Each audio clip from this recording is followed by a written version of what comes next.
nomor karya he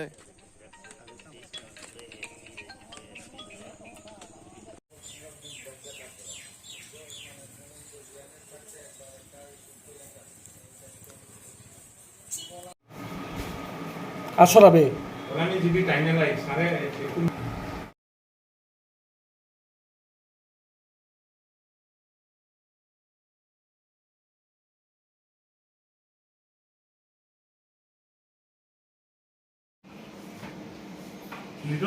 হইলো আজকে আমরা থানাতে একটা খবর আছে যে দুজন ছেলে আপনার কি ওই জায়গাটার নাম হইলো আপনার কি টিল্লা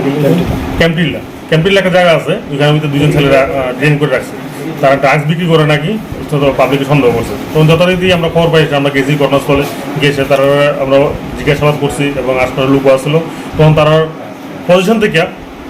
আপনার ড্রাগসের যেটা হিরোইন এটা কোটা পাওয়া গেছে 85টার মতো কোটা তারা পজিশনতে পাওয়া গেছে যথারীতি আমরা থানাতে নিয়ে এসেছি এবার এনডিপিএস একটা তার এগেনস্টে কেস রেজিস্টার করাইব তার তদন্ত করার পরে কে বা কার সঙ্গে যুক্ত আছে আমরা বাইর করবো। যারা আপনারা আনছেন তার নাম কি? একজন হলো লিটন দেব, তার বাবার নাম উপেন্দ্রচন্দ্র দেব, একজন হলো টিটন দেব, তার বাবার নাম উপেন্দ্রচন্দ্র দেব। তারা দুজন আপন ভাই, তারা বাড়ি হলো কুচপাড়া, কলমপুর থানার অধীনে।